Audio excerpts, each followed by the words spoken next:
Hey guys, welcome to Manifesting Better. I'm back with another video and another topic that needs to be addressed. I also have an Instagram account, the link for that is in the description box below. Coaching is also available, the link for that too is in the description box below. So what is the best way to deal with anxiety while manifesting? That is what I would be covering in today's video. Hey guys, hope you all are well. And in this video, I want to discuss this topic in detail. So this topic was brought up after I posted my success story 2-3 days back. And a lot of people asked me, but hey Karan, how do we deal with anxiety while manifesting? I got more than 50 to 60 DMs just asking me this question. So I thought I would make a video for it. A few things I would like to say before I start. First, manifestation coaching and these advices are not a substitute for professional help. So if you feel that your anxiety is through the roof or you are having some depressive episodes, I would recommend you to consult a mental health professional who can help you better in that area. But if you are someone who is facing anxiety when it comes to your manifestations, or if you would say that you are just an anxious person when it comes to situations in your life, then this video is for you and I will help you understand why this anxiety comes up, what are the things that you can do to get better at it, and how you can apply it. The second thing I would like to say is, even if you do everything correctly, everything I tell you here in this video, even if you do all of these things correctly, your anxiety can still stay. Because it is a matter of repetition. That anxiety was built based on repetition, right? So even after you do everything correctly, it can still take some time to get better. But just because it isn't getting better instantly doesn't mean that you aren't doing what it needs to be done for it to get better. So repetition is the key. Don't give up on the 6th or the 7th or the 8th or the 10th try. For me to figure these things out, it took me thousands of tries. I am simplifying it for you so that it takes you 5 to 10 to 15 tries, right? But just because your anxiety is not instantly going away or your resistance is not instantly going away, that doesn't necessarily mean anything wrong. It means that you are applying things and it is taking time for it to surpass. We don't want to get rid of something, right? Because eventually it is a part of us. We want to have a better relationship with it. So that's what we are going to be focusing on. So let's first understand, when people say anxiety, what do they usually mean? So when we come into this concept of manifestation, we start feeling better, we start applying these things, and then comes resistance, then comes anxiety, or you're just an anxious person by nature. So what is anxiety? If you truly understand anxiety in layman terms, people will explain some thoughts occupied with some feelings, right? So they will have some thoughts, opposite thoughts, which are always going to be about the future. They are going to be predicting the future in some way, and they are going to have some feelings accompanied with it. Now that is the usual definition. Most of the times the people go through these symptoms. Now it can also happen that you are someone whose anxiety is just in their head, which means that when you have anxiety, it's just anxious thoughts, right? And you can be someone who, like I was, who does not even have anxious thoughts when it comes to those anxious feelings. So I just go through those feelings. Anxiety and anxious thoughts, it's very important to understand that you have to distinguish between these two. Because in order for this to work, to be able to handle it, we need to distinguish between the two. One is anxious thoughts, which is our mind's job. One is anxious feelings, which we go through our body, right? Usually we try to solve the anxious thoughts by thinking, right? Or by changing our thoughts, which is a very good tool if you are in a calm state. I will give you examples later, so stick with me, you will understand it. But it is a good tool to have if you are in a calm state. But most of the times what happens is we are already in a state of anxiety, we are already alarmed inside, and then we are trying to solve these thoughts. What that does is that instead of those thoughts going away, they only amplify and it becomes a mental battle, right?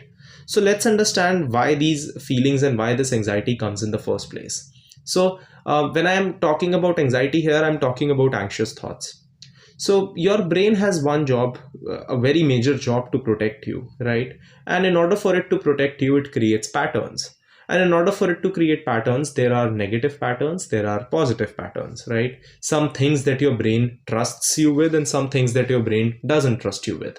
Now, this is based on past experiences. This is based on the things that you have went through, the things that you have seen, the second-hand information that you have taken in from the world, the environment that you have grew in. You gather information and we predict what is going to happen next.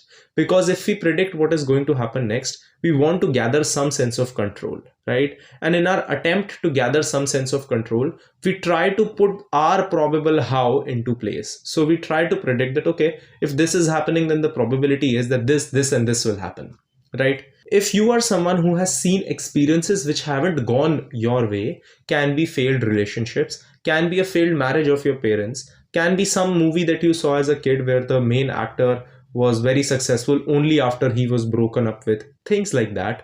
What happens is your brain takes in that information because as you are growing up, your brain is learning, right? It doesn't know the world, so it is trying to understand the world. And in its attempt to understand the world, what it is doing is it is taking in information. Now, when you are in a similar position, your brain gives you anxiety, which is it is trying to predict the future because it doesn't want you to be blindsided. So worry, anxiety as a whole is not there to hurt you. Worry and anxiety is there to protect you because your brain thinks that, okay, based on the input I have received, this is the most probable outcome, right? So this person is not assuming that outcome. So I will give him these thoughts so that at least when this outcome happens, he can be prepared and he's not blindsided. He will be prepared if something bad happens, so he will know what to do. Right? That's what your anxiety is basically doing. When we get anxious thoughts, oh, he won't like me, because your brain doesn't want you to get your hopes up because the last time you did, you got hurt. So it wants you to be prepared for the possibility that he might not, right? Because when he might not, at least you will be prepared. It will choose something which is familiar, even if it hurts you, because you have been alive because of that. So even if, for example, I have been going through a pattern of failed relationships, right? My brain will not allow me to get into relationships which are safe because that's unfamiliar. And I don't know what will happen to me if I get into it. If I have been in unhealthy relationships and they have not been working, I am still alive and well. And that's what my brain wants. That's what my body wants. It wants to be alive. So this is the reason that you get anxious thoughts. Now, why do we get anxious feelings? Anxious feelings are usually the starting point of these thoughts. I have a video on foreground and background triggers. This topic is slightly explained there, so I would also recommend you to watch that video. I will link it down below. But when your body is getting these feelings, it can be because of numerous reasons. Now, what is actually happening is your body is trying to prepare you to fight or to run away, which is the sympathetic nervous system zone. So it is taking you from the parasympathetic zone, which is your calm state where your nervous system is regulated, where you are able to think about things properly. From there, it is trying to take you into the survival mode, the fight or flight mode, the sympathetic nervous system zone, because what it is trying to do is it is trying to prepare you for a fight that might happen so that you are again not blindsided and you are not underprepared, right? So when it is trying to bring these feelings up, they can be triggered because of anything. They can be triggered because of a circumstance that you see. They can be triggered because of a thought that you have. They can be triggered because you are in a place and maybe you smell something you consciously might not remember, but unconsciously that smell resembles maybe your school where you were cheated on. You can be triggered because of that. For me, my anxiety used to develop at night and in evenings, because for me evenings were associated with some traumatic event which I will not mention here, but for me, I realized this very recently, that why do I get anxiety in evenings? For no reason. I would just be normally sitting and I would start to feel my breath change. I would start to get into the fight or flight mode. I could literally sense myself getting into it, right? Because I could understand what my tells are. So I could understand why I'm getting into this and how I'm getting into this. My breathing would go shallow. I would start to feel slightly restless. And that is when the thoughts will come. So understand that anxiety can be because of any reason, and just because you are getting anxious thoughts and feelings doesn't necessarily mean you're doing something wrong. It means your brain is doing its job to protect you. Now, what we do and what we have naturally been taught is to flip the thoughts. Dr. Joseph Murphy used to talk about it. He used to say, never finish a negative thought, right? That is great if your nervous system is regulated, if you are in a calm zone, if you are in a position where these thoughts are not triggering feelings out of you. But when a thought is triggering feelings out of you, no matter what you will do, your feeling state will always win. What happens is when we are getting a certain sense of feelings, right? No matter what those feelings are, our body needs something to justify those feelings. So if I'm feeling anxious and afraid, I cannot feel that for no reason. So my mind will start to wonder, why am I feeling anxious and afraid? And it will try to manufacture thoughts, and it will give me these thoughts to make me believe, oh, this is the reason that you're anxious and afraid. I will give you an example. Let's say I'm just randomly feeling anxious, right? I'm just going about my day and feeling anxious. Suddenly my body will sense that, oh, I'm getting into the fight or flight mode. There must be something around me that is doing that. So it will try to bring out things that I can potentially be anxious about and bring those thoughts. If I am in that zone, which most of you are, when you get resistance and when you get anxiety, we try to solve it via thought flipping. The thing is, we can flip a thought, but in that moment, if my body is emotionally charged, it is only going to bring up more thoughts. That is where we start overthinking, and it becomes an obsessive pattern of flipping them. If you're someone whose body is calm and you're flipping these thoughts, it would become very easy. And I will tell you how to do it in just a minute.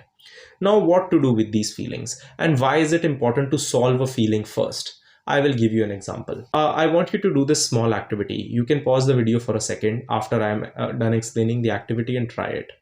Go and take a piece of ice in your hand. Close your hand very, very tightly so that you can feel the cold ice melting in your hand. And close your eyes and start telling yourself, I'm hot, I am hot, I'm feeling very hot, I'm feeling very hot.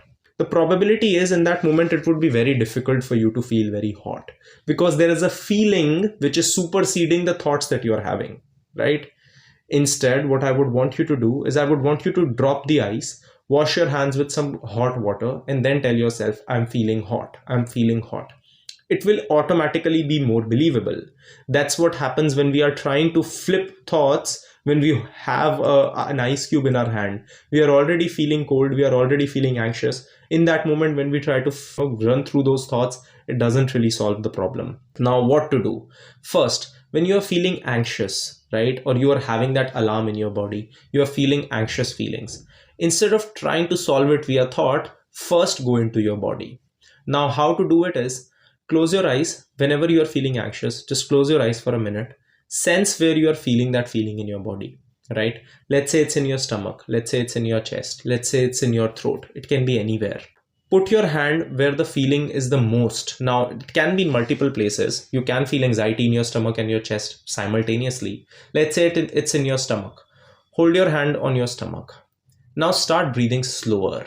The first thing to do is to start breathing slower, because the first thing that changes when we are in the fight or flight mode is our breath. Once you start breathing slower, imagine that your breath is actually going in the place where your hand is. So if it's in my stomach, as I'm breathing, it's going in my stomach and it is going out. Slowly and surely, imagine that that feeling is getting smaller and smaller and smaller. And then introduce a better feeling in your mind. Now, this is a process. It takes time. It's not going to instantly work out in the first place. Now, let's say you were feeling anxious. First, try to diminish that feeling, right? After it is diminishing, then you can start to introduce a better feeling in your mind. Now, how you can do that? You can start to think about something that makes you feel good. It doesn't necessarily just have to be about the concept of what you're trying to manifest. It can just be, oh, I saw this cute dog today. I am feeling calm. You don't have to have this exaggerated set of feelings, just a normal calm feeling. I'm feeling calm. I'm feeling normal. That's how you want to feel, right? Once that happens, you will see half of your thoughts will automatically go away, right? After you are feeling better, which can take a few tries, I'm again and again mentioning because I don't want you to judge yourself if this takes time. This takes practice and time. After those thoughts are getting better and after those thoughts are calmer, what I want you to do is then I want you to intellectually talk to your thoughts. Now, this is where you can apply my steps of resistance. I have a video on that already. I will link it down below. But when you are in this state, when you're neutral, flipping those thoughts can work absolutely well. But getting into this state is the major point. Because most of the times when you get into this state, the thoughts that you were worried about before, you wouldn't be worried about anymore anyhow. So please try this in detail. For the people who have my self-concept course, I'm going to actually also be adding a guided meditation on how to handle anxiety and resistance. So I will be putting it, I think I will be updating the course in the next 1 or 2 months. And of course, the prices will be increasing with that. So anyone who wants to buy the course before, you will get the meditation added anyhow. So you or any further updates. Like I know people who bought the course in November 2022 and they bought it like at half price, and they have been getting all the updates since then. So you can like, I will be updating that soon. I will be updating when I'm going to be doing that on my Instagram and here on the YouTube channel. So look out for that. And if you want to buy the course before that, you can check it on my website, or you can check the Instagram highlight named course. So I will see you guys soon, and please have a good day. And I know you can do this. Just keep going. Click the like button if you liked the video. Subscribe and turn the notifications on for more such content. Comment down your video suggestions, and I will see you guys in the next one.